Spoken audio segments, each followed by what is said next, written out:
요한계시록 2장 1절부터 7절까지의 말씀을 저와 여러분들이 한 절씩 교독하시고 마지막 7절은 함께 합독하시겠습니다. 에베소 교회의 사자에게 편지하라. 오른손에 있는 7뼈를 붙잡고 7 금촛대 사이를 거니시는 이가 이르시되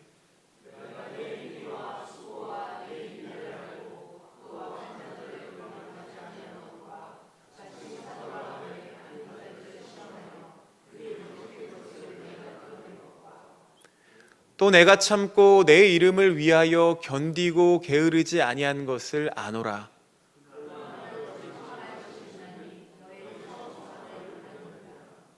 그러므로 어디서 떨어졌는지를 생각하고 회개하여 처음 행위를 가지라. 만일 그리하지 아니하고 회개하지 아니하면 내가 내게 가서 내 촛대를 그 자리에서 옮기리라.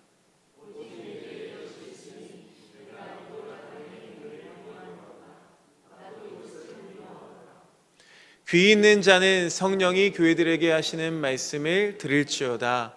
이기는 그에게는 내가 하나님의 낙원에 있는 생명나무의 열매를 주어 먹게 하리라. 아멘. 이 시간 요한계시록 말씀을 가지고 첫사랑이라는 제목으로 우리 이진서 목사님께서 말씀 전하실 때 큰 은혜 있으시기를 바랍니다.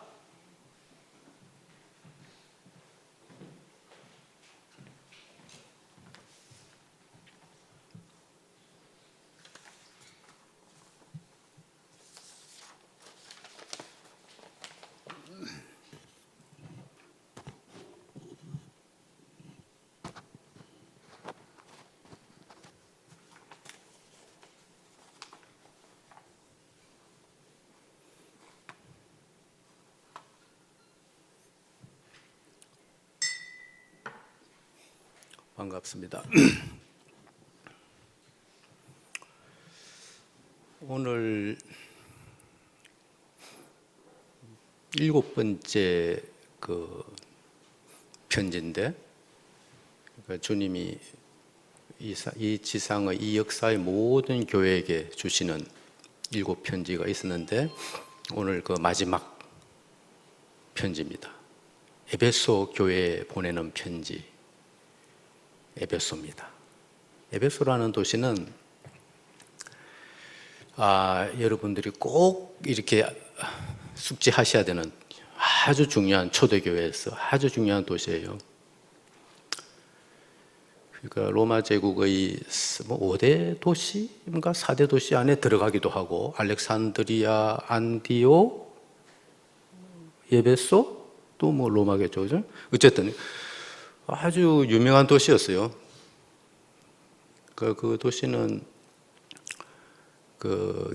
교역, 상업적 교역, 동방에서 물건이 마지막으로 오는 곳이 여기예요. 그 길을 라우디기아를 거쳐갖고 저 동방의 유프라테스 강뭐 하여튼 거기서부터 쫙 마지막 교역지라고. 그러니까 교역의 아주 중심지고, 아주 소아시아 로마의 속주에서 가장 부유한, 그리고 아주 큰 그런 도시였어요.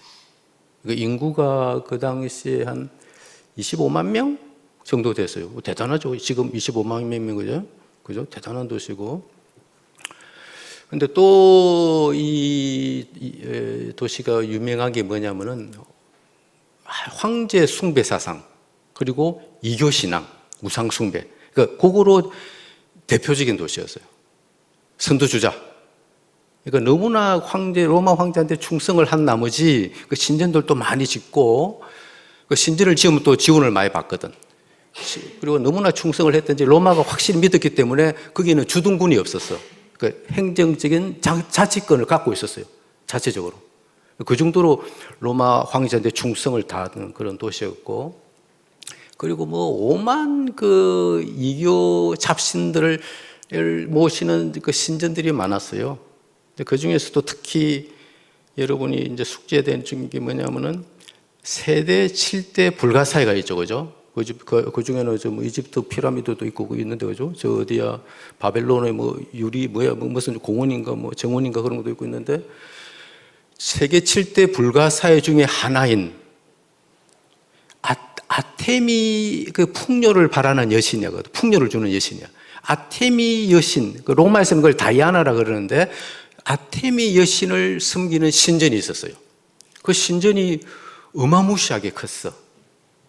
그 아테네에 있는 그 파르테논 신전이 있잖아. 그 신전의 거의 4배에 가까울 정도로 컸어요.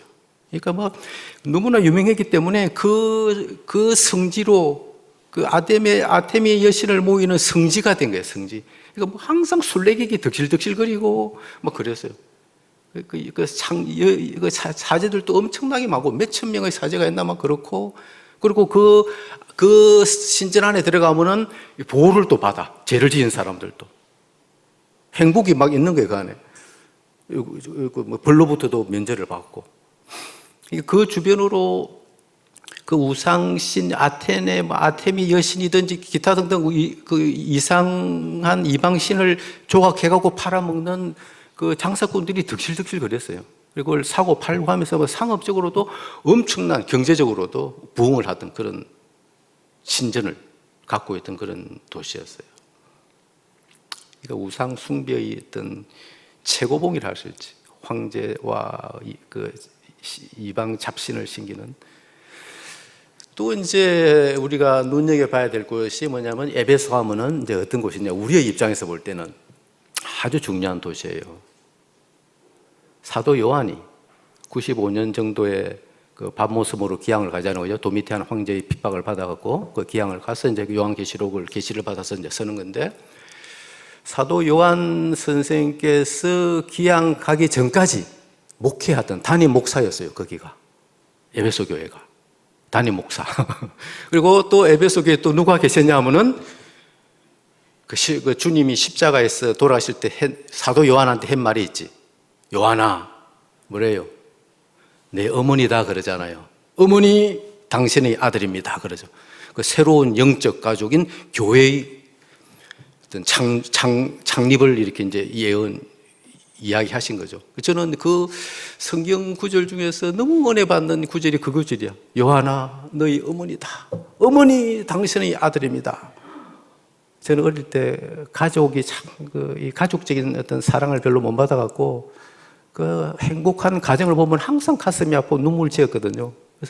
그런데 예수 믿으면서 나에게도 그런 가정이 생겼구나, 가족이 생겼구나 그래갖고 저는 너무 감동을 받은 그 문구 중에 하나예요. 요한아, 내 어머니다. 어머니 당신의 아들입니다. 육적인 가족보다 더 소중하고 귀중하고 참된 그 영적 가족인 교회를 주님이 이렇게 우리를 위해 만드셨어요. 그 마리아가 요한이 이제 그 마리아를 모시고 쫙 온 거야. 그 예루살렘이 AD 70년에 이제 로마한테 완전히 이렇게 멸망해가고 완전히 폐허가 돼버리는데 그때 아마 그 에베소로 오지 않았나 싶어요. 그 경쯤에. 그래서 이제 요한이 그 마리아 사도 그 예수 어머니 마리아를 끝까지 모셨어요. 같이 이렇게 모시고 산 거죠. 그 마리아가 거기서 돌아가셨어요. 그 대단한 어떤 그런 도시죠. 그 마리아의 무덤이 아마 있을 거야. 그 주변에. 에베소에. 어쨌든 참 대단한 도시였어요. 그런 어떤 도시에 이 천상의 교회와 완성되어 있는 그 천상의 교회와 지상교회를 다 눈동자처럼 보호하시고 주관하시고 섭리하시는 우리 창조주 주님이 이제 편지를 하고 계세요. 2장 2절, 3절, 6절 함께 읽겠습니다. 내가 내 행위와 수고와 인내를 알고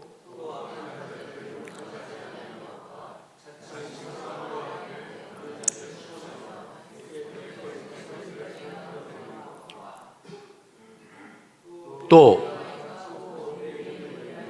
잠깐 6절 맞아 3절 다시 3절 또 내가 참고 내 이름을 위하여 견디고 게으르지 아니한 것을 아노라. 6절 오직 내게 이것이 있으니 네가 니골라 당의 행위를 미워하는도다. 나도 이것을 미워하노라. 이거 이제 칭찬을 했어요. 주님은 항상 먼저 칭찬을 하셔. 칭찬을. 이때 복습을 한번 해보자. 지금까지 야단만 들었던 교회가 어디였어요? 야단만 들었던 교회. 야단만 들었던 교회. 라오디게아 교회죠. 그죠? 칭찬만 들었던 교회. 스무나 빌라델비아. 우리 송 집사님은 다 아시네. 대단하죠. 그래서 이제 칭찬을 하시는 거죠. 칭찬을 하세요. 먼저 칭찬을 하세요. 그 에베소 교회는 그 우상 숭배의 소굴이었거든. 참 에베소 도시 자체가 소굴이었는데 그 소굴에서 믿음을 지켜낸 예수 이름을 걸고 믿음을 지켜낸 그 불굴의 인내와 수고, 그리고 그 거짓 복음을 몰아내고 니골라당 같은 그런 거짓 선지자들을 물리치고 한 어떤 그 영적 분별력, 대단한 영적 분별력, 그런 거를 칭찬을 받아요. 칭찬을 받아요. 그러니까 칭찬 받을 수밖에 없는 게 그 영지주의의 어떤 그 이단 사슬에 넘어가 갖고 니고라당이 생기는데 그 도아디라 교회하고 버가모 교회는 이거를 못 해갖고 꾸중을 들었잖아요, 그죠? 발람하고 이세벨하고 니골라당을 못 쫓아내가고. 왜냐하면 그 애들은 좀 이게 복음적인 지식이 약했거든. 근데 이 에베소는 그 복음적 지식이 대단했던 거예요.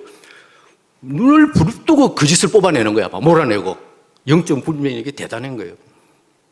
그리고 끝까지 그 어떤 우상의 소굴에서 믿음을 몇십 년 동안 지켜낸 거지. 40년 동안이나. 몇십 년을 지켜냈어요.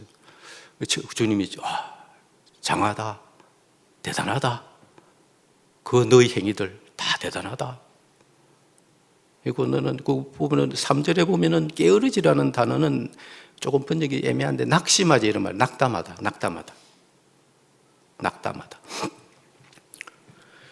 근데 또 이 조금 왜 그런 영적 지식을 가졌을까 보면은 뭐 당연한 칭찬이에요. 그거 보면은 에베소서가 52년 AD 52년경에 사도 바울 선생께서 개척한 교회예요.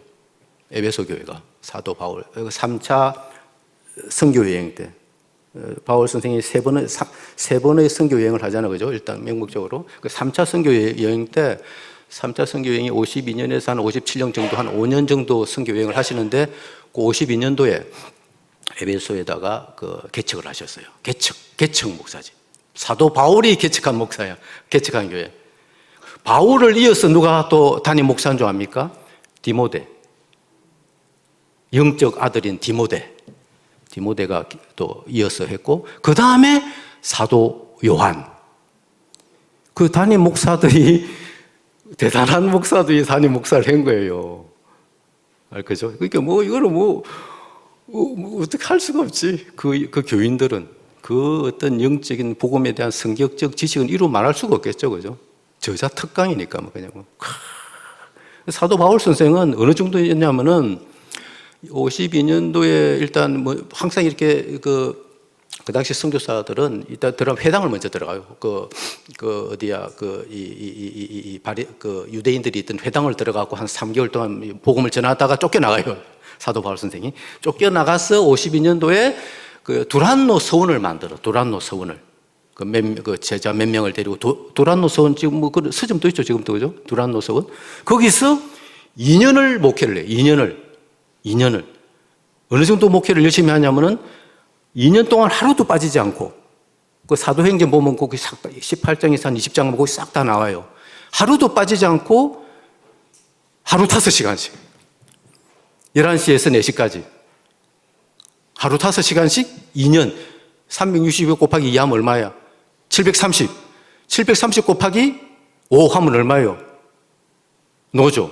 그러니까 그거를 지금으로 계산하면 보통 요새 우리 목사님들이 설교를 한 30분, 저는 좀 오래 하는 편 같은데, 보통 30분 내외로 하는데, 그 일주일에 2번 그 설교를 들었다 치고 66년을 설교를 한 거야. 계산을 하면은. 저는 미리 계산해 봤어, 그거를.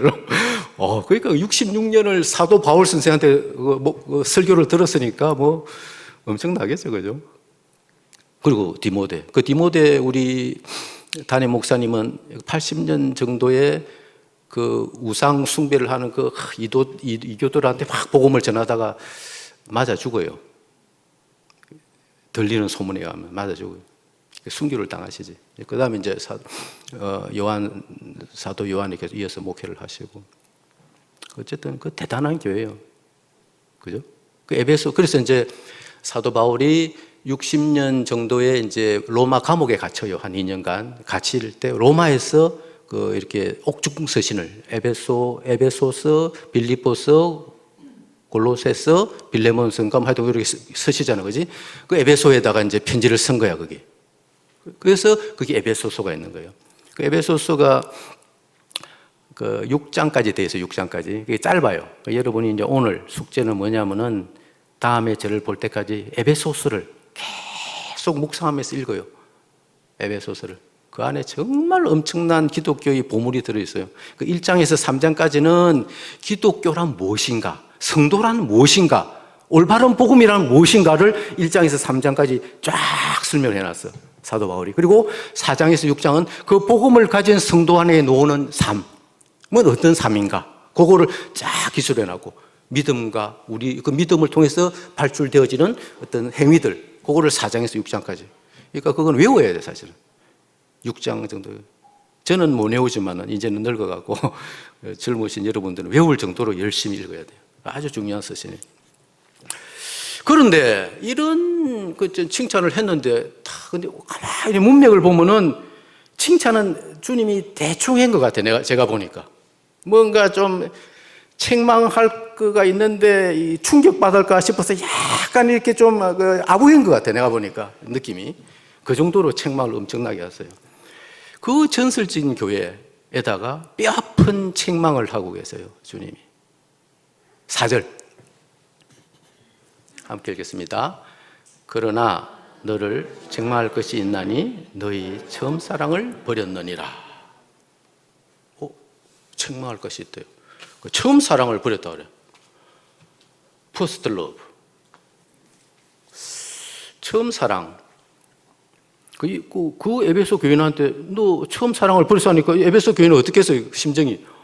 뭐야 이거 이렇게 했죠. 그죠? 여러분도 이해가 됩니까? 그런 대단한 전설적인 에베소 교회의 교인들이 주님한테 꾸중을 듣고 있는데 꾸중의 내용이 뭐냐면 너 퍼스트 러브가 없어. 이런 소리를. 처음 사랑이 뭐죠? 여러분은 첫사랑, 첫사랑으로 제가 번역을 했는데 첫사랑, 주님을 만났을 때 우리 지연 자매가 주님을 만났을 때 가졌던 첫사랑이 있잖아. 저는 우리 집사람을 볼 때도 대단한 첫사랑이 있었거든요. 있었어요. 당연히 뭐 주님을 만났을 때는 그 첫사랑은 대단했겠죠. 그죠? 대단했겠지. 저희고 목숨 바쳐 헌신할게요. 주님 울고 불고 선교사 나가고 뭐 봉사하고 막 미친 듯이 봉사하고 심지어 전 세상까지 이렇게 바칠 정도로 대단한 우리 첫사랑이 있었잖아요. 여러분들은. 지금 여러분한테 주님이 질문하면은 지연자매 하나님 사랑해요? 물으면 뭐라 할래요? 이웃 사랑해요? 이러면 어떻게 하겠어? 당연히 한다 그러겠죠, 그죠? 대부분 한다 그래요. 교회가 지금 가톨릭까지 합치면 1,000만이 넘는데, 그 이단까지 합치면 뭐 더 많겠지만, 신천지 교인들한테 물어도 그럴 거야. 너 하나님 사랑해? 그런 첫사랑 있어? 그 처음 사랑했을 때 그 느낌 많이 갖고 있어 하면은 다 사랑한다 그럴 거야, 걔들도. 나 예수님 사랑해요. 하나님 사랑해요. 이웃 사랑해요. 그런데 에베소 교인들한테 그런 질문을 하고 없다 그러는 거야. 사랑 안 한다 그러는 거예요. 그러니까 그게 무슨 소리? 근데 그걸 생각해요. 그 처음 사랑, 첫사랑. 오늘 이제 여러분이 그 화두를 갖고 가요. 처음 사랑. 그럼 나의 처음 사랑이 있나? 첫사랑이 있나? 이렇게 책망하시는 그걸 이제 같이 계속 화두를 가지고 2, 3이 닿을 때까지 여러분은 숙고를 해야 돼요. 상고를 해야 돼요. 그 첫사랑이 나에게 있는가? 지금 저는 생각은 그래요. 저도 그 저는 이제 2013년 제가 예수 믿기 시작한 건 한 2002년 정도부터 믿었는데 아주 까다롭게 교회를 고르다 보니까 세례를 안 받았어요.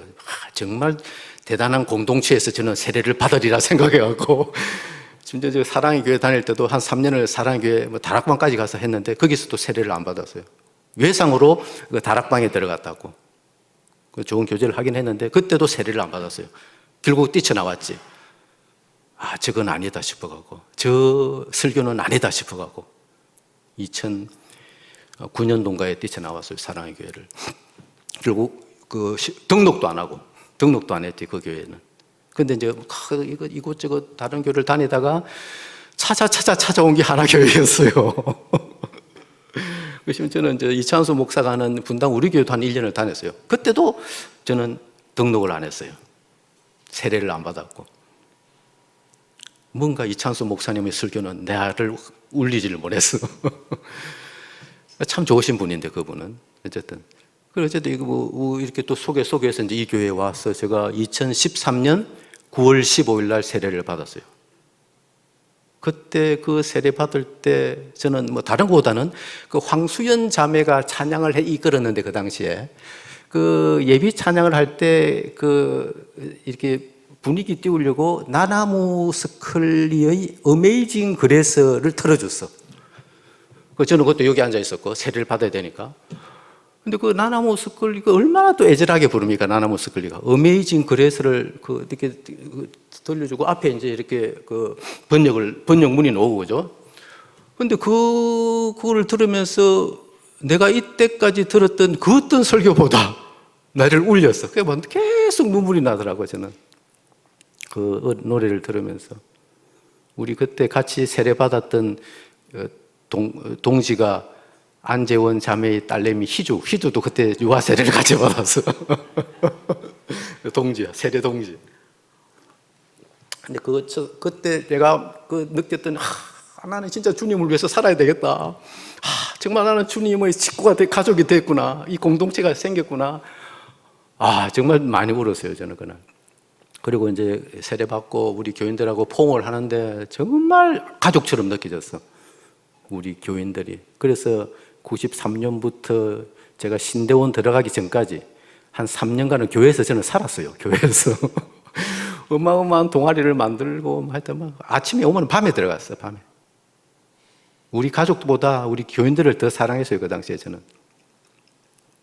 근데 그런 첫사랑이 저한테 있느냐? 없으시거든. 식거든. 우리 집사람을 결혼하기 전에 누구 소개를 받아갖고 첫사랑을 할 때도 1년을 매일 만났어. 만났다만 7, 8시간씩 이야기를 했어요. 둘 다 논문 쓰는 기간이었는데도 불구하고 캠퍼스에서 만나갖고 그 정도로 막 뜨거웠어. 근데 지금 가만히 생각해보면 그때 둘 다 예수를 안 믿었거든. 그때의 나의 무지, 그때의 나의 교만, 지금 생각하면 너무 끔찍해. 그 첫사랑이. 너무 미안하고 다 거짓말했고 지금 생각하면 다 거짓말했어. 좋은 남편도 못 되고 좋은 아빠도 못 되고 돈도 지금 우리 마누라가 벌어서 먹고 살고 있고 덩쳐가고 지금 하나도 해준 게 없거든. 그렇게 어마어마한 첫사랑이었고 다 쉽고 부끄러운 기억이야 지금은. 그 첫사랑이 너무 죄스럽고. 그나마 그래도 내가 이제 뒤에 예수 믿어갖고 우리 집사람을 전도했는데 그게 그거로 나는 버티고 있어요. 그거로 버텨 지금. 배째라고 버티고 있어.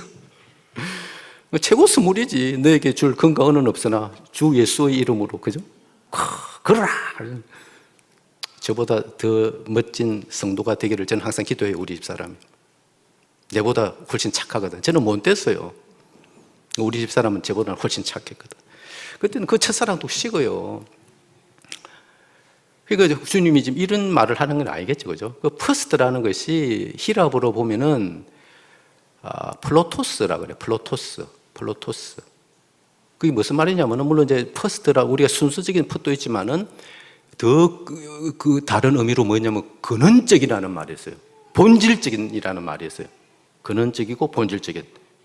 그게 에베소 교인들이 뭘 상실했냐면은 근원적이고 본질적인 사랑을 잃어버렸다 이 말이에요. 우리가 주님이 자기 소개할 때 나는 알파요 오메가요 그러잖아. 처음이요 끝이요 그러잖아. 그 처음, 창조적인 그 처음, 창조주가 만들어내는 그 근원적인 그것을 잃어버렸다. 그 사랑. 우리 사랑이 아니에요. 그거는 내가 가지는 이웃에 대한 사랑 아니고, 내가 가지는 주님에 대한 뜨거운 사랑 아니고, 하나님이 자체적으로 가지고 계시는 근원적인 사랑. 어떻게 우리가 우리 구약의 율법의 그 요약이 뭡니까? 하나님을 목숨처럼 사랑하고 내 이웃을 내 몸처럼 사랑해라 그러잖아요. 어떻게 이웃을 내 몸처럼 사랑해요? 내 몸도 내 몸처럼 사랑 못 하는데, 나는 내 아들, 딸도 저는 사랑을 못 해요. 항상 우리 마누라한테 구박받아요. 그래서 우리 집 사람도 사랑도 못 하고, 저는 사랑을 살아보니까 나에게는 사랑할 힘이 없구나, 이걸 자꾸 깨달아가 지금. 근데 어떻게 이웃을 사랑해요? 내 이웃을 내 몸, 그것도 내 몸처럼. 어떻게 내 몸처럼 사랑해요? 하나님을 보이지도 않는데 어떻게 사랑해요? 보이지도 않은 유한히 무한을 어떻게 사랑해요? 바퀴벌레가 저를 사랑하겠어요? 고양이가 저를 사랑하겠어요? 그 사랑은 위에서, 아가페, 위에서 흘러내려오는 거예요. 밑에서 올리는 거는 에로스, 우정, 이런 단어고 몇 가지가 있는데, 이 아가페라는 것은 위에서 흘러내리는 거예요. 원래적인 의미가. 에로스는 밑에서 올라가는 거고, 그 플라톤이 그 에로스를 갖고 설명을 많이 했는데, 아가페. 여기서는 아가페.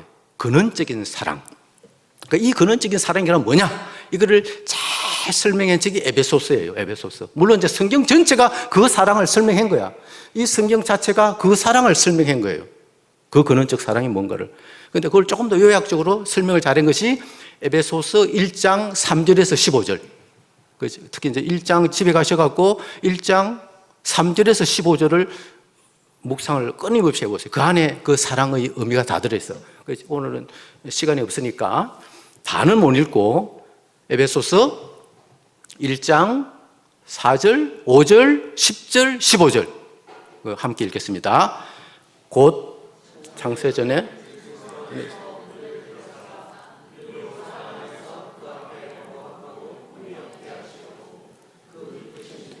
우리를 예정하사 예수 그리스도로 말미암아 자기 아들들이 되게 하셨으니 하늘에 있는 것이나 땅에 있는 것이 다 그리스도 안에서 통일되게 하려 하심이라. 이로 말미암아 주 안에서 너희 믿음과 모든 성도를 향한 사랑을 나도 듣고. 요거예요. 그러니까 이제 에베소 편지, 이제 그 감옥에서 바울 선생님이 이제 에베소 교인들한테 편지를 썼는데 그걸 들었던 거야. 야, 너희들 안에 믿음이 있고 서로 간에 사랑이 있다라고 들었는 거야. 너무 기쁘다 이거야. 그 사랑이 뭐냐? 그 사랑의 근원이 뭐냐를 밝혀주는 거지.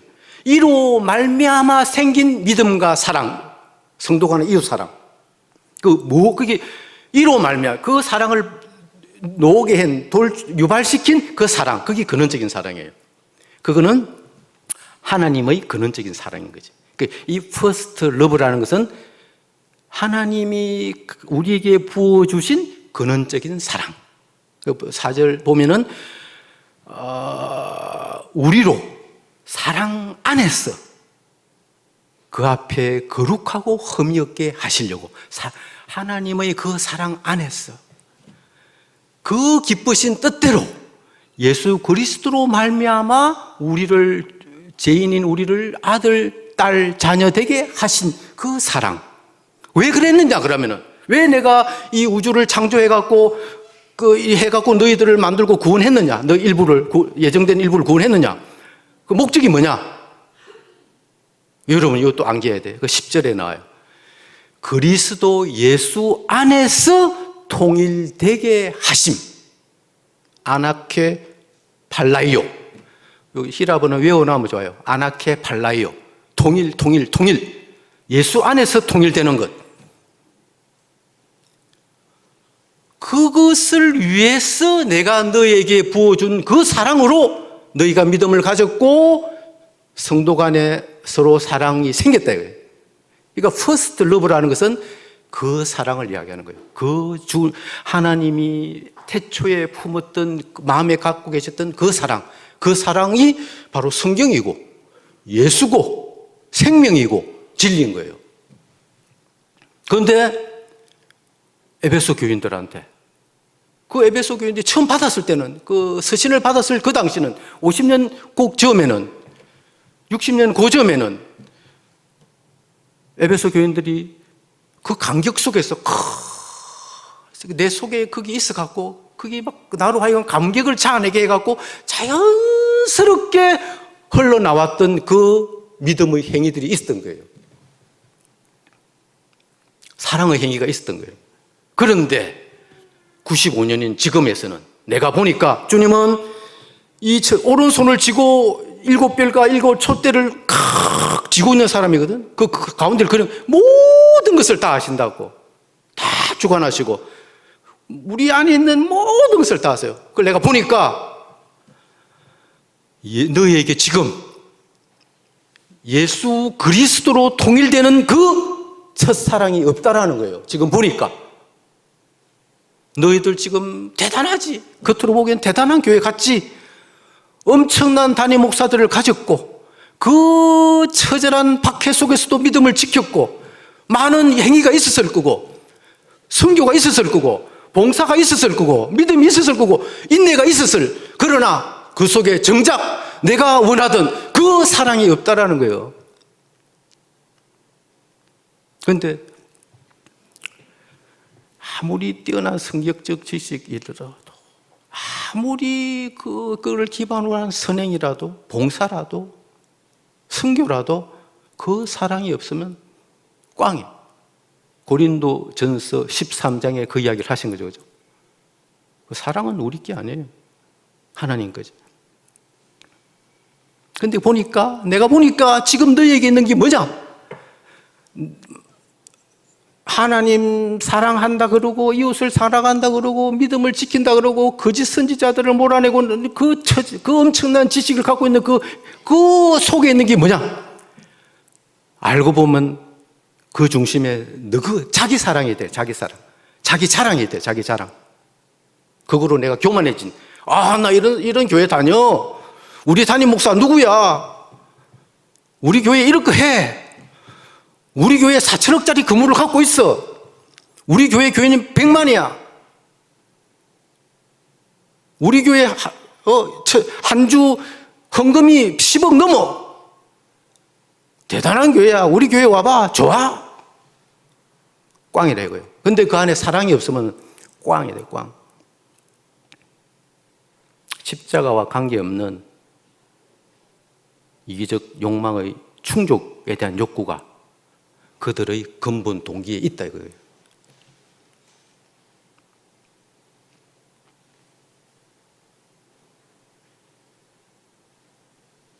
마태복음 7장 21절 함께 읽겠습니다. 나더러 다만 하늘에 계신 내 아버지의 뜻대로 행하는 들어가리라. 내 아버지 뜻대로 행하는 자. 이걸 다 풀었으면은 예수 안에서 통일되는 자. 하나님의 근원적 사랑에 사로잡힌 자.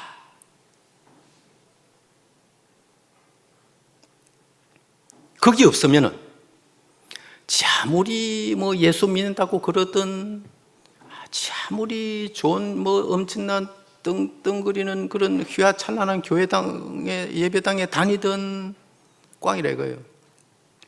그건 천국에 못 들어간다. 예수 안에서 통일되는 자. 그러니까 제가 작년인가 재작년에 그래도 제가 한 2022년부터 작년까지 참 힘들고 우울한 한 시간들을 많이 보냈었는데 그래도 좀 기분 좋은 위로가 되는 것 중에 하나가 그 진주에 계시는 김장하 선생이라고 있어요. 한의사 하시는 분. 그 한의사 하시는 분의 그거를 영상을 보고 제가 이제 또 주스면 그만이지라는 책도 제가 이제 사서 읽어봤어요. 대단하시더라고. 정말 저는 이런 인간이 있구나. 악마 같은 인간만 있는 게 아니고 우리 주변에 이런 분이 계시구나. 진주로 가서 살고 싶다. 예, 우리 집사람 고향이 진주거든. 우리 집사람 고향이 하나도 진주에 가서 마지막 여생을 보낼까? 뭐 이런 생각이 들 정도로 그분의 선행을 보면은 막 이루 정말 진심으로 하는 것 같았어요. 저는 감동을 받았고. 근데 그분은 친할아버지 영향을 받았더구만. 왜 그런 선행을 나왔냐면은 고등학교밖에 안 나왔어요. 그분이 보니까. 좋은 친할아버지가 있던 거지. 그 친할아버지가 유교를 믿었어요. 유교를. 유교. 그 유교를 믿고도 그렇게 엄청난 우리를 감동시키는 걸 했어요. 그런데 그 안에 김장하 선생의 그 순수한 그 선행 안에 예수로 통일되어지는 사랑이 있어요, 없어요? 없어요. 그러면 꽝인 거야. 그분도. 물론 이제 그분이 나이가 이렇게 계시니까 어떻게 될지는 모르겠어요. 그죠? 또 저처럼 늦게 믿을 수 있잖아. 그죠? 그죠? 저도 50이 다 됐으면, 50, 뭐 거의 다 됐으면 믿었는데, 그분이 이제 어떻게 될지 모르겠고, 어쨌든 지금까지는, 현재까지 볼 때는 그분은 예수로 통일되는 선행이 아니었어. 사랑의 행위가 아니었어. 그 안에 주님이 볼 때는 자기 사랑이 있대. 겸손으로 가장하고 있는 무의식 중이라도 있대. 그지? 나는 우리 할아버지, 좋은 할아버지 만났기 때문에 자부심이 있는 거야. 그분한테는. 아니래. 그지? 간디도 그렇고, 간디 안에도 그렇고, 힌두교를 믿는 간디 선생도 얼마나 많은 선행을 했어요. 슈바이처 박사. 그죠? 슈바이처. 알프레드 슈바이처. 그분은 박사기가 몇 개가 되고 20세기 최고의 신학자 중에 한 명이에요. 그리고 평생을 아프리카 오지로 가갖고 선교를 했던 분이라고. 20세기 최고의 신학자 중에 한 명이에요. 그거의 영향을 받아갖고 요새 보면은 뭐 예수는 없다 해서 오강남이나 도올 김용옥 같은 사람이 그 사람 영향을 거의 다 받은 거예요. 이상한 어떤 자유주의 신학을 만들어낸, 그 예수는 신이 아니고 인간이다라고 주장했거든, 슈바이처는. 그분은 하나님이신 예수에 의해서 통일되어지지 않았어요. 슈바이처 박사의 모든 인생이. 그러면 너도 천국에 못 들어가는 거예요. 그 대단한 분도. 그러면은 도대체 어떻게 그 전설적인 교회에 다니는 그 에베소 교인들이 그런 하나님의 근원적인 첫사랑을 잃어버렸을까? 왜 그랬을까요? 이해가 안 돼요.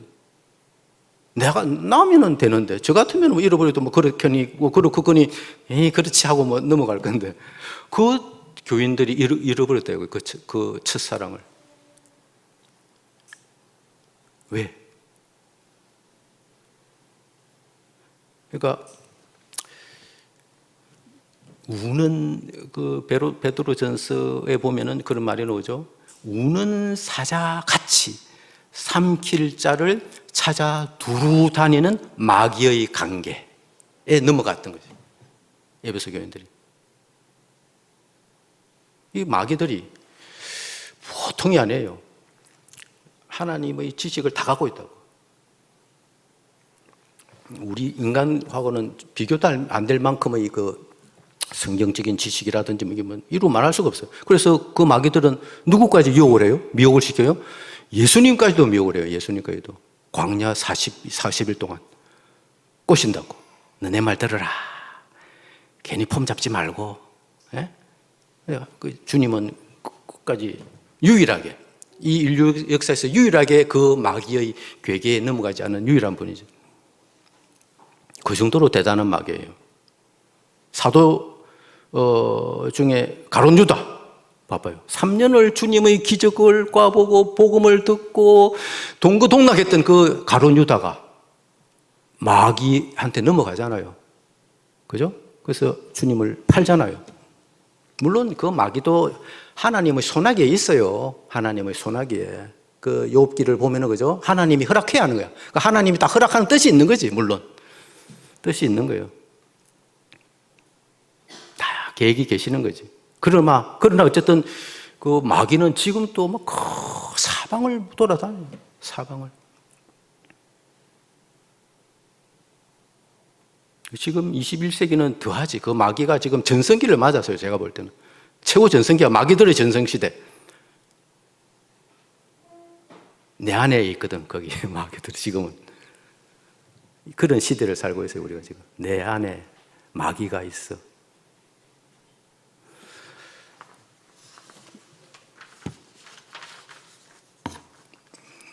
그 생각하고라는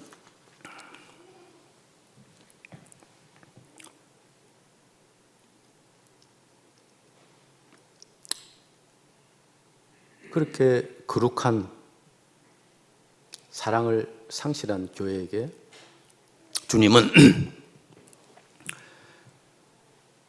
다음과 같은 이제 처방을 내려줘요. 처방을. 5절. 함께 읽겠습니다. 그러므로 어디서 떨어졌는지를 생각하고 회개하여 처음 행위를 가져라. 만일 그리하지 아니하고 회개하지 아니하면 내가 네게 가서 내 촛대를 그 자리에서 옮기리라. 그러니까 여기서 생각하고라는 단어는 그 문에오라 그래갖고 기억하다 이런 말, 기억해내고 기억하고. 어디서 떨어졌어요? 하나님의 근원적인 사랑에서 떨어졌어요. 그죠? 누구에 의해서? 마귀의 관계에 의해서. 그럴 때 나타나는 증상이 뭐냐? 내 자기 중심이 되는 거야. 교만해지고 두려움에 휩싸이고 하나님 중심에서 내 중심으로 오는 거지. 떨어지게 되면. 회개해라. 처방이 뭐예요? 기억하고 회개하고 처음 행위를 가져라. 여기서 이제 처음 행위가 뭐냐? 또 요독을. 처음 행위라는 것이 아까 문맥에서 볼 때는 근원적인 행위. 주님, 하나님이 주시는 창조적인 힘, 근원적인 힘에서 발출되는 행위. 우리는 우리 힘으로는 할 수 없는 거예요, 그것도. 그죠? 그죠? 처음 행위. 본질적인 행위. 눈에 보이는 뭐 휘황찬란하고 뭐 칭찬받는 그런 행위가 아니고 처음 행위. 첫 행위. 성도의 인생은 이처럼 마귀와의 영적 전쟁입니다.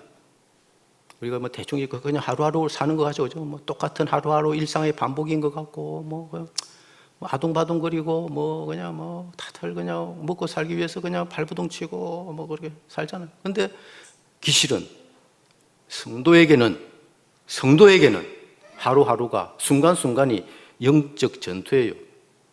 전쟁입니다, 전쟁. 왜? 마귀가 그냥 안 나누니까. 마귀가. 그러니까 하나님의 자녀들은 그냥 안 나눠요. 왜? 그걸 방해해야 되니까. 하나님 나라가 완성 못 되도록 이렇게 그걸 방해를 해야 되니까. 그 마귀의 존재의 의미거든, 그 애들이. 그러니까 전쟁이 없는 평온한 삶을 살아가는 일반 시민들은 마귀의 자식들인 거예요. 이미 마귀 편인 거예요. 너는 굳이 가서 안 해도 될 정도로 마귀 편이지, 마귀 편. 그 애들은 이제 영원한 죽음으로 가는 거고. 물론 그 애들도 고생은 하지. 인간론적인 고생은 하죠. 그건 누구나 하는 거니까. 뿌린 대로 다 거두는 거니까. 그건 누구나. 일상의 삶에서는. 그건 그 정도 고생은 하겠지, 그 애들도. 그런데 고난은 안 받아. 그런 영적 전쟁에서 빚어지는 고난은 안 받는 거지. 마귀의 자식들은. 그러니까 전쟁이 일어난다, 고난이다. 그거는 선물인 거예요, 하나님의. 이제 그런 전쟁을 통해서 죄인 중에 개수인 내가, 그렇지. 자기가 죄인 중에 개수라는 걸 점점 깨닫게 돼요. 밝은 빛이 오면은 어둠이 더 밝게 보이는 거지. 그래서 윤동주 같은 그런 대단한 믿음의 선배는 29살 때 서시를 쓰실 때 뭐래요? 바람에 이는 잎새에도 나는 괴로워한다. 그 정도로 민감한 거예요. 아파하고, 아파할 줄 아는 거지. 영적인 감각이 있는 거죠. 그렇기 때문에 내가 그 밝은 빛이 내게 오니까 내 속에 있는 어둠이 너무 밝게 보이는 거야. 아, 내가 죄인 중에 개수구나. 신앙이, 믿음이 자라가면 자라갈수록. 그래서 사도 바울 선생이 죽기 전에 자기의 본질을 죄인 중에 개수라고 정의하셨잖아요.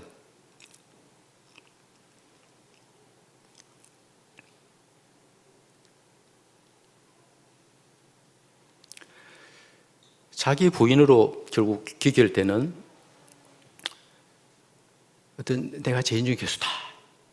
이제 그런 자기 그것이 그 영적 전쟁 고난을 통해서 이제 점점 자기가 부인되고, 다시 말하면 내가 쇠하고 나는 쇠하고 하나님이 흥하는 그런 고난의 연속이에요.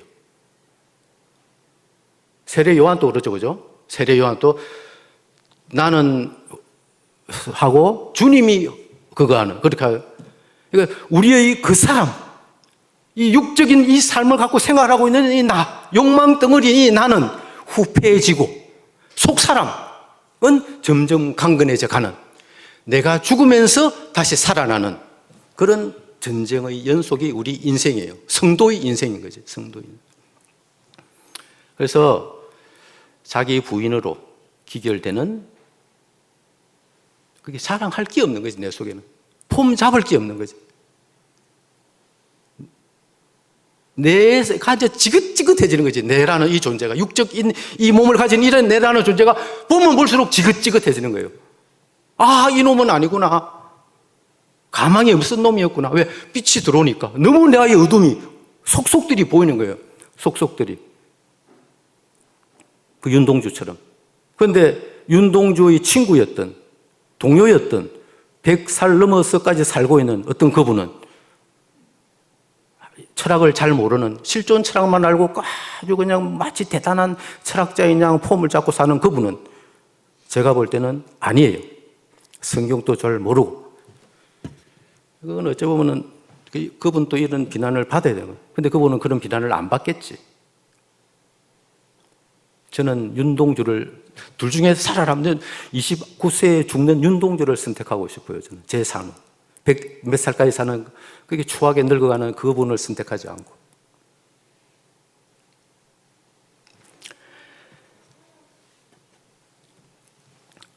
그러니까 고난이란 것은, 실상은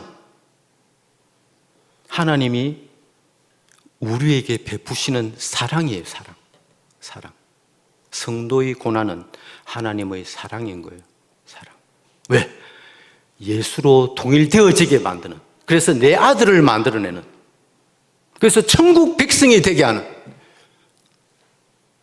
교회 안에서. 우리는, 성도는 그 하나님의 애절하고 처절한 창조적인 그 근원적인 그 사랑으로 그 사랑에 휩싸여서 성도는 점점 더 기도할 수밖에 없어. 기도를 할 수밖에 없어. 왜? 내가 너무 절망적이니까. 매달려야 된다고, 하나님한테. 기도가 녹게 돼요. 기도. 매 순간 기도하게 된다고. 그리고 말씀을 부여잡게 돼요. 왜? 거기만이 생명이니까. 이 예수가 아닌 모든 것은 죽음이니까. 그걸 내가 아니까. 왜? 내가 결국 죽거든. 저 말씀을 부여잡게 된다고. 그래서 자기 중심적인 삶에서 돌아서 회개하는 거예요. 돌아서는 거예요. 그게. 그래서 예수님이 증거되어지는 그 처음 행위를 내놓게 되는 거예요. 나도 모르게, 자연스럽게. 그러니까 자랑할 수가 없어요. 그건 내 게 아니었으니까. 원래 내 게 아니었으니까. 그건 하나님 거고 예수님 거였거든. 나에게 나오는 모든 예수로 통일되어지는 그 행위들은, 그래서 자랑을 할 수가 없어요. 그 바리새인들은 자랑을 하지. 그런데 예수님의 사랑을 받은 그 죄인들은 세리와 창녀와 주여 저를 불쌍히 여겨 주옵소서라는 기도밖에 할 수가 없는 거예요. 욥기, 고난의 대명사, 고난의 선배, 욥이 있어요. 욥기 42장 6절.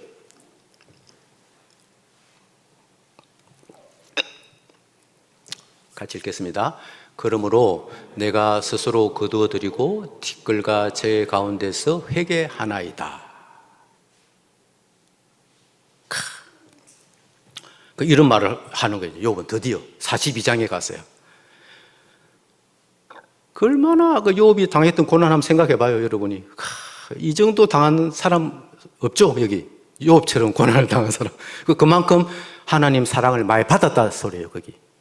그 정도로 고난을 받았다는 것은 그 정도로 하나님이 욥을 사랑했다는 거지.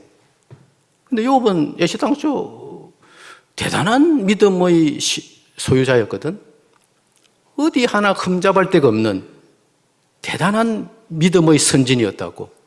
하나님도 그걸 인정할 정도였어요. 근데 그것 갖고 안 된다는 거죠, 하나님은. 그 이해를 진짜 나의 근원적 사랑에 휩싸이게 만들어야 되기 때문에 악마에게 그걸 허락한 거야. 생명 빼놓고 다 쳐라. 그 욥 당하는 고난 봐봐요. 아유, 제가 이해되는 것은 욥이 받는 고난 중에 딱 하나가 저로 동병상련을 느끼는 것이 온몸에 종기가 나고 막 이 기아장으로 몸을 끌잖아, 그죠? 저는 그런 이해가 돼. 제가 평생을 아토피 때문에 고생을 하는데, 제가 독일에 한 11년 동안 아토피가 진짜 심했어요. 저는 그 온몸에 종기가 부스럼이 나고 잠을 2달 동안 누워서 잘 수가 없었어. 왜냐하면 침이 나고 고름이 나고 하기 때문에 앉아서 잠을 자야 되는 거예요. 맨날 끓고 눈 막 두드리고. 그거는 제가 이해를 하겠더라고. 아토피로 인해. 그 아토피도 하나님이 저에게 준 선물인 거야, 사실은. 아토피도.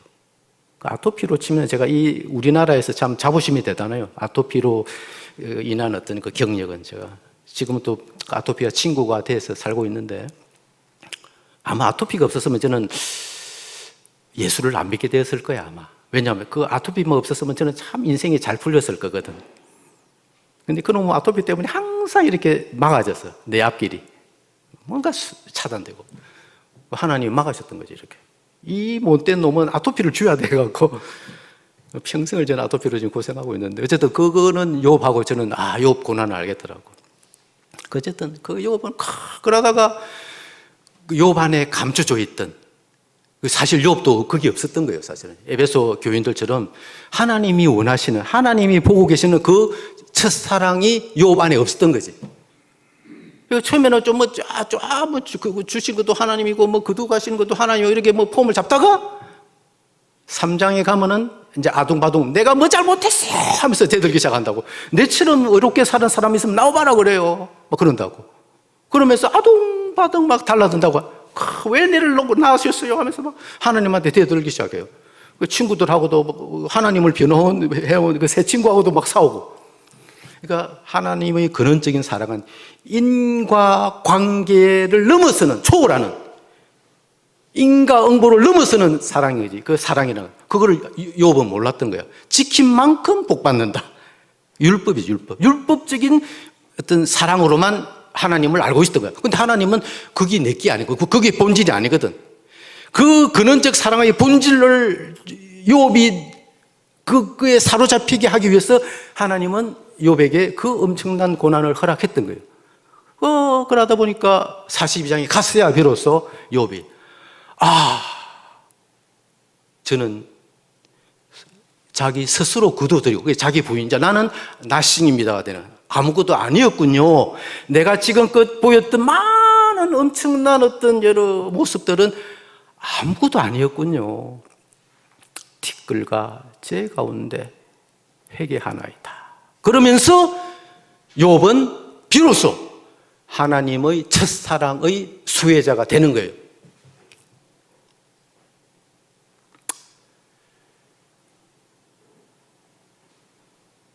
제가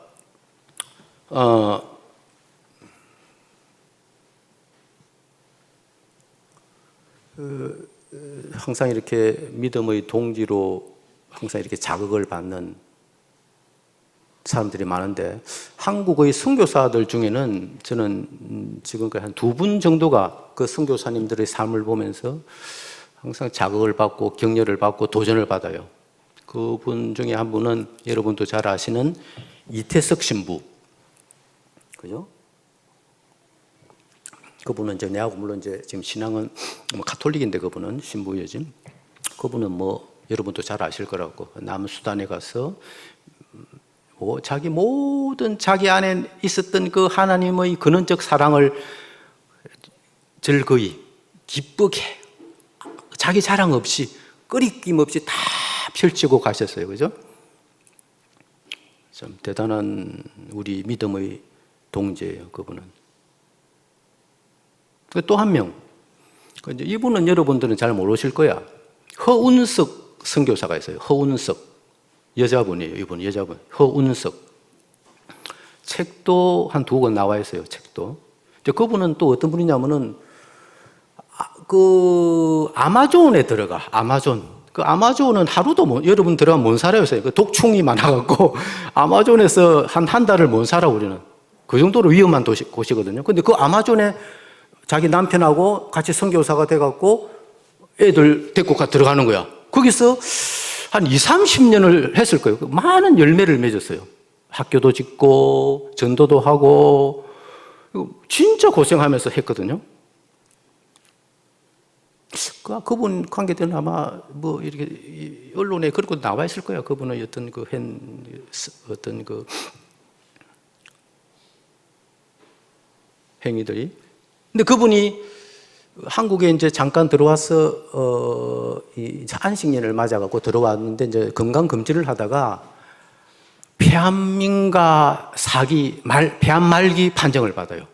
막판에. 그리고 그 다음부터는 그분을 지원하고 지지해주고 후원하던 교회에서 지원금이 끊기기 시작하는 거야. 저렇게 대단한 하나님 일을 했던 그 종이었는데 왜 저렇게 폐암에 걸리지? 지금 복이 아닌데? 이런 식으로 오해를 해갖고. 그 폐암을 치료하려면 많은 경제적으로 후원을 받아야 되는데 후원이 끊기는 거예요, 오히려. 그러니까 그분은 정말 힘들었어요, 그래갖고. 그리고 한 폐암 선고를 받은 지 한 1년도 안 돼가고 돌아가셨어요. 근데 2013년 9월 달인가 돌아가셨어요. 2013년 9월 달. 그날 하게 저는 그 달에 저는 세례를 받았구나. 그 정도에 돌아가셨어요. 근데 돌아갈 때까지 그 아주 작은 교회에서 초대를 많이 받았어요. 작은 교회들이 불렀어요. 그분을 도와준다는 또 그런 것도 있고 이래갖고 그 강대상에서 처절한 욥과 같은, 방금 말한 욥과 같은 고백을 하고 돌아가셨어요. 내가 만약에 마지막에 이 폐암이 없었더라면은 나는 대단한 자부심과 긍지와 업적과 존경과 칭찬을 안고 나는 마치 하나님의 그 첫사랑 처음 행위를 온전히 받아서 누리고 소화했다고 오해하고 죽을 뻔했다라고 고백을 해요. 그런데 알고 보니까 폐암이 걸리고 보니까 내 속에 욕과 같은 비명이, 하나님한테 대드는 비명이 막 녹시 한 거야. 하나님을 원망하고 하나님한테 대들고 이해하지 못하고 그 과정 속에서 나 안에 있는 그 거짓된 나의 위선적인 모습을 그 선교사님은 보고 그거를 고백하고 돌아가셨어요. 저는 그래서 그분이 쓰신 저서 중에 하나가 나는 바리새인 중에 왕 바리새인이다라는 책이 있어요. 죄인 중에 개수. 나는 왕 바리새인입니다. 그런 아마 제목으로 책이 있을 거예요. 저는 그분의 삶을 보면서 항상 이렇게 저를 자극을 많이 받아요.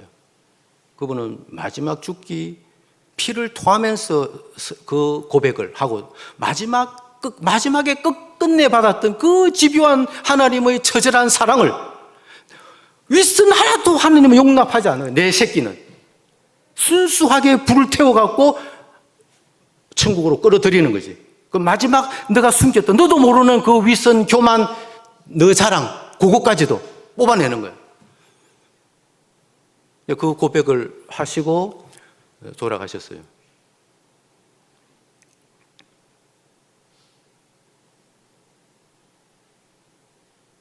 이제 성도를 사로잡고 있는 하나님의 그 사랑이,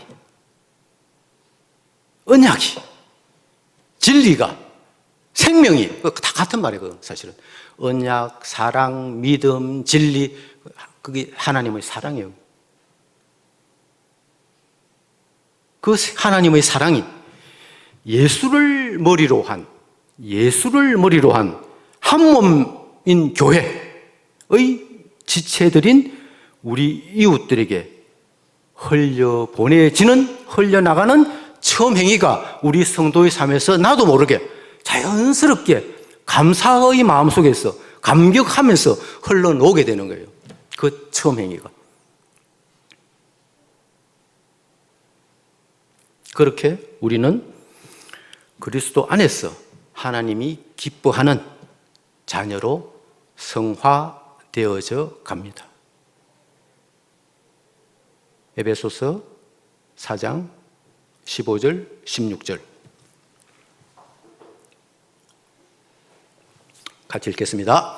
우리는 사랑으로 진리를 말하고 살면서 모든 면에서 자라나서 머리가 되시는 예수 그리스도, 온몸은 머리이신 그리스도께 속해 있으며 몸에 갖추어져 있는 각 마디를 통하여 연결되고 결합됩니다.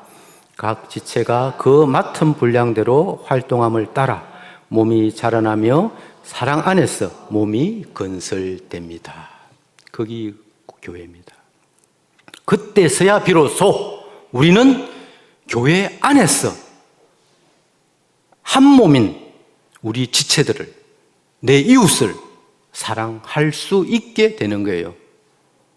이웃을 사랑한다는 것은 예수를 머리로 해야 가능한 거예요. 예수가 머리고 나는 그 예수의 지체가 돼야지 다른 지체가 갖고 있는 그 고통이 나도 느껴지게 되는 거예요. 왜? 한 몸이기 때문에. 다른 지체의 아픔이, 성도의 아픔이 내 아픔이 되고, 그 성도의 기쁨이 내 기쁨이 되고, 만약에 거짓 아픔이면 또 가서 근면을 할 수도 있고, 그죠? 만약에 거짓 기쁨이면 가서 또 근면할 수도 있고, 그러면서 한 예수의 한 몸 안에서 예수로 통일되어져 가는 그 과정에서 내가 내 몸처럼 이웃을 사랑하게 되는 거예요. 교회가 아니면은 우리는 이웃을 사랑할 수가 없어요. 교회 안에서만 가능한. 이 교회가 정말 소중한 거예요. 그러니까 그런 영적 공동체가, 그거는 육적인 가족보다와 비교할 수 없는 우리 하나님이 우리에게 준 축복이자 선물이자 누구에게도 빼앗길 수 없는, 같은 식구라도 천국에 같이 못 들어갈 수가 있어요. 무자비합니다. 하나님은. 그 피는 하나님은 안 믿어요. 육적인 피. 그게 뭐 가게에 흐르는 뭐 이런 거는 하나님한테는 얼토당도 안 하죠. 영적 가족. 그것이 중요한 거예요. 그 교회가 중요한 거예요. 그 교회에 목숨을 걸어야 됩니다. 그러나 끝까지 주님의 이런 애절한 권면을 외면하는 가라지들, 마귀의 자식들의 모임인 가짜 교회는, 거짓 교회는 결국 역사에서 사라집니다. 회개하는 성도에게 주님은 마지막으로 다음과 같은 약속을 하십니다. 7절 함께 읽겠습니다. 기 있는 자는 성령이 교회들에게 하시는 말씀을 들을지어다.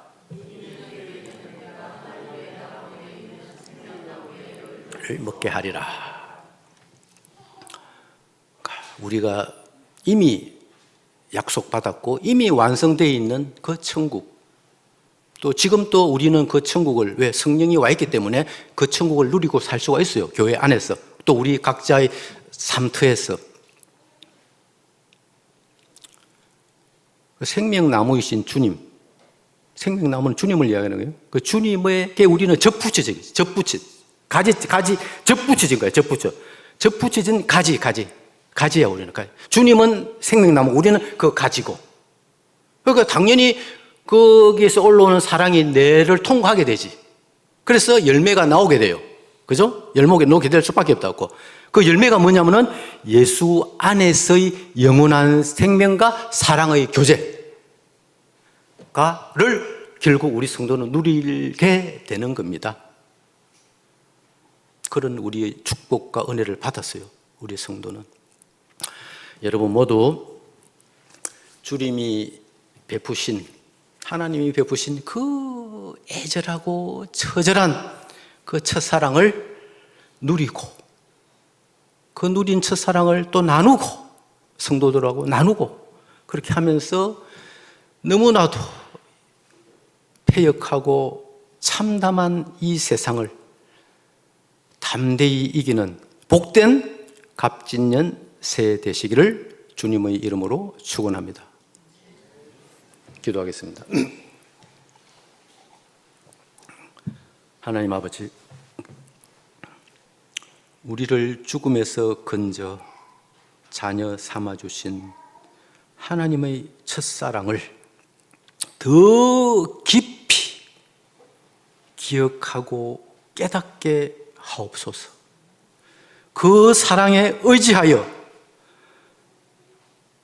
부여잡고 이 찰나 같은 광야 인생 잘 살아내게 하옵소서.